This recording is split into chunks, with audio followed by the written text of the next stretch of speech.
Yet ghosts could manipulate cameras and stuff like that.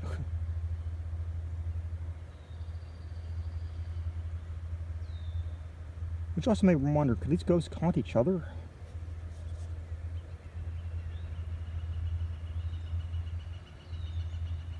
Had they died simultaneously and done it to practice fooling with the living, or if their ghost pals or enemies joined them by mere time were opposing possibilities, if they wanted to be together?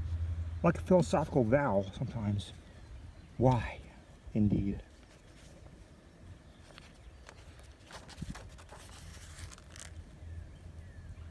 I began to suspect that whatever beings inhabited the place could appear as what the intruder expected to see was a kind of compromise.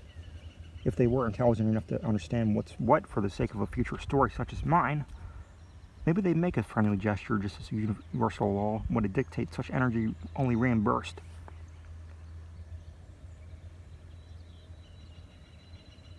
And be down to down to earth? Both ways?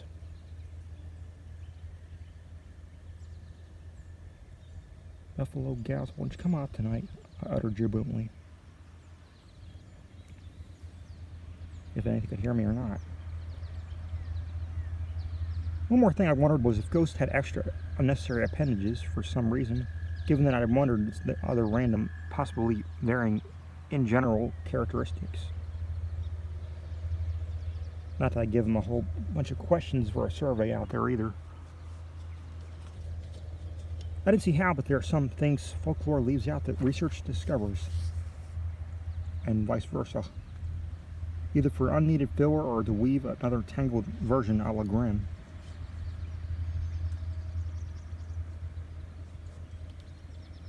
My pace had staggered and thus screeched to a halt. If you can screech and your feet in foliage.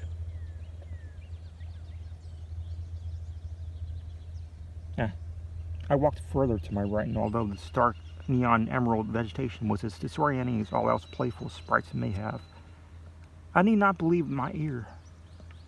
Water splashing and wood boat hull creaking. A lake.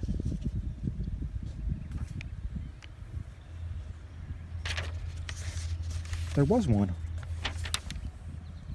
I felt oddly relieved upon emerging upon spangled sunlight diamond heaven compared to previous tangles. A good question I didn't wonder was a swamp next to a lake or cooperating sorcery? Or both? The sun wasn't shy on my skin out of the trees.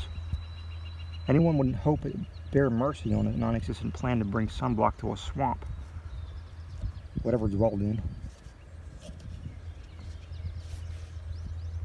Within, yet if it had been a conjuring of some kind, to help me, possibly, I needed only to suspend my disbelief and find what I found. If it knew, I would report it properly. What I found at the lake was nothing particularly extraordinary except for the refreshing beauty of change, of scenery and path and air. If my mind not to play tricks and obey.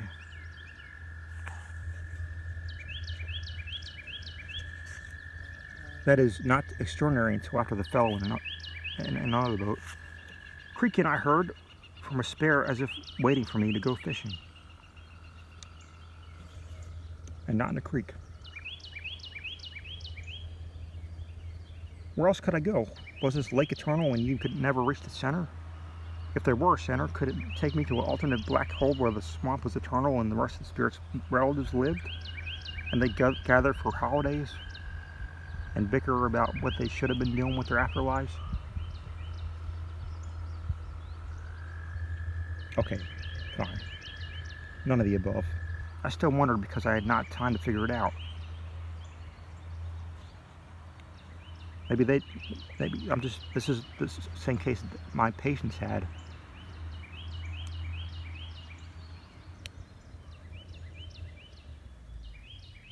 Headed toward me was another gentleman I couldn't see clearly as of yet, like I said. What civilization ours or theirs he hailed from, I had no natural idea either. Nor was I paranoid any longer. I just had vacated my conscience upon finding the lake. I thought, get it together, Bobby. Whoever this may be may only offer a fishing pole. And if I fish, would I get any fish, or would I find another way, a door out?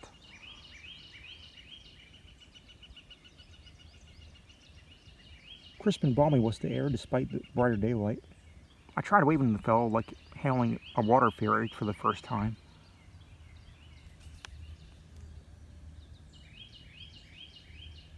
Without my thumb. I just been relieved to discover a huge lake and anybody in it, moments apart. Hope blossomed on my chest like a time-lapse flower.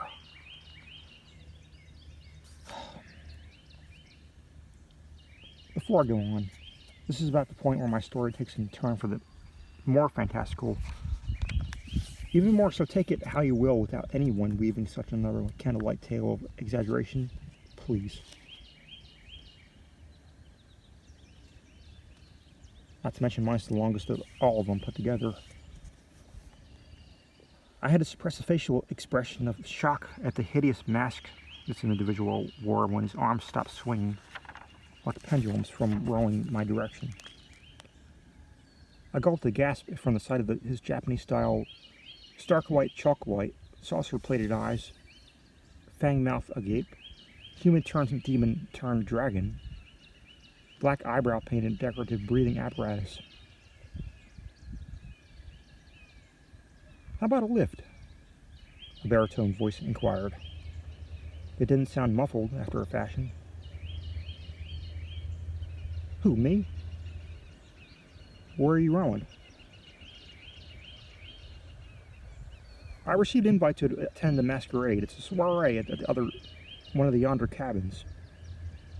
He stated matter-of-factly. Wouldn't you want to wear something a little more formal than that mask? I can imagine his eyebrows arched if he took it off. What mask? Oh, this? No, I wear this all the time. You must be from out of town where they don't wear masks as long as we... Until you're most used to blending in with the sprites and goblins all peering eyes. Even at dusk, you feel them like a crowd if you stick around. I reluctantly climbed in his wobbly canoe. Nothing else was particularly Japanese or even Asian about him. A black t-shirt, hairy arms, jean shorts, no accent, no fishing pole. What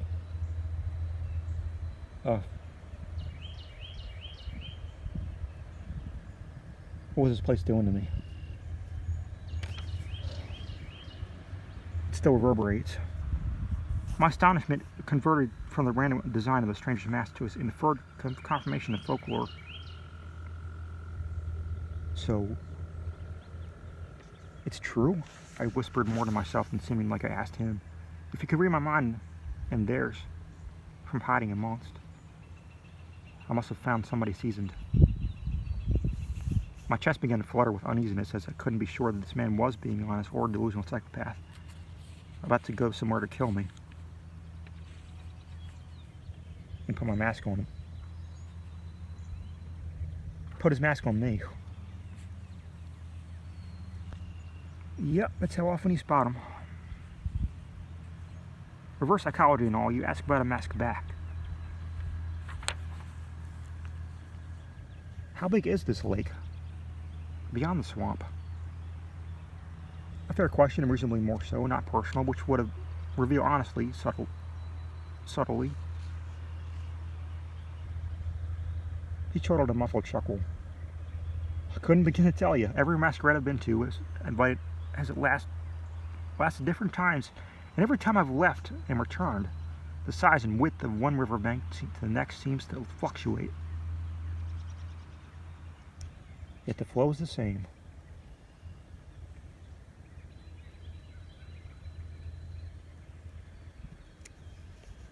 I remained silently, momentarily, to allow that to sink in, and couldn't decide if he was joshing or not.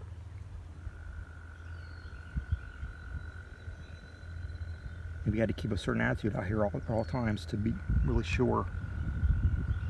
Hate to assume, except are there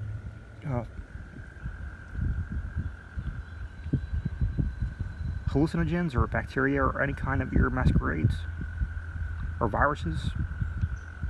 Not to worry, none whatsoever. The topic at hand is our masks, of course. Where you found it, why you're wearing it, where you want to go with it.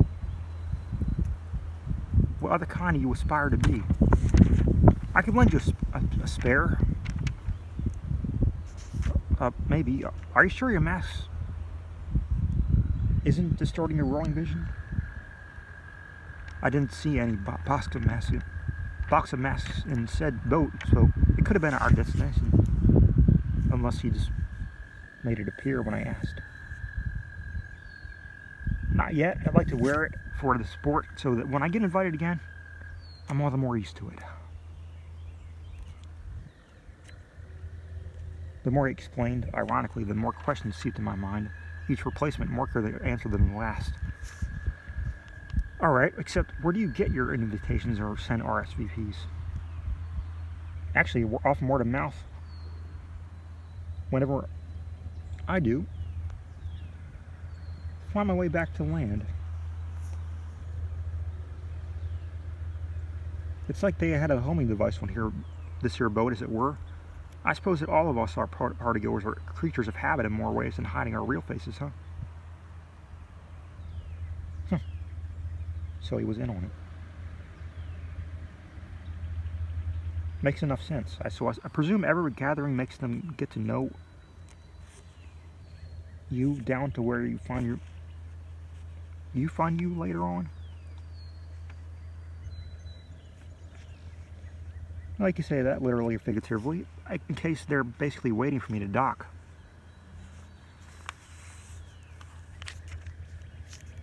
If the party still went on or not.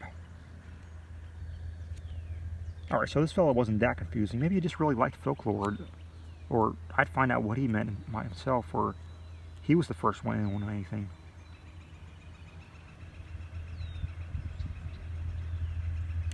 I wasn't sure about confidence here. What it meant for that person. For one could hope a stranger wouldn't strand you out on a magic lake, haunted or not, unintentionally or wicked of purpose. I looked up at the sky and did realize the sun was not as harsh out on a cloudless vast surrounding than in a swamp some way. No flickering lights out here. Unless he smoked. Were we talking that long enough for my focus to change? Was he playing a mind game for a first impression? Did he like me? I neglected to ask his name, so whoever greeted him at the door of our house would make it casual enough for me, despite lack of introduction, unless these people had soiree code names that went along with one's mask or something. Or just take him to a coffee shop and have him write his name. How do I know it's his name? What if he wrote my name? Code names even before one showed up or upon first glance would make casual atmospheres more necessary in case one was new, like I, or nobody was new. Everybody was an old friend, if their culture was inspired by things as such. I'd be flattered if they didn't suspect me of being a spy without a mask, if they didn't even act like I didn't wear one, like a charm. If they were even an isolated civilization to begin with, and or if I had anyone to report to. I tell this guy that if he suspected me, he didn't seem like the ambush type. But do they ambush type ever? I digress. So is this your only boat? I inquired. Yep, so far. To the point. How long have you had it? Please don't claim time gets super loony. Since this morning. Badumtis. He chuckled again. A few years now, it sure gets me around. Why trade it? It's good wood. Good point. Whatever works. Amen, brother. A literal boat floats your metaphorical one, don't I know it? good arm exercise.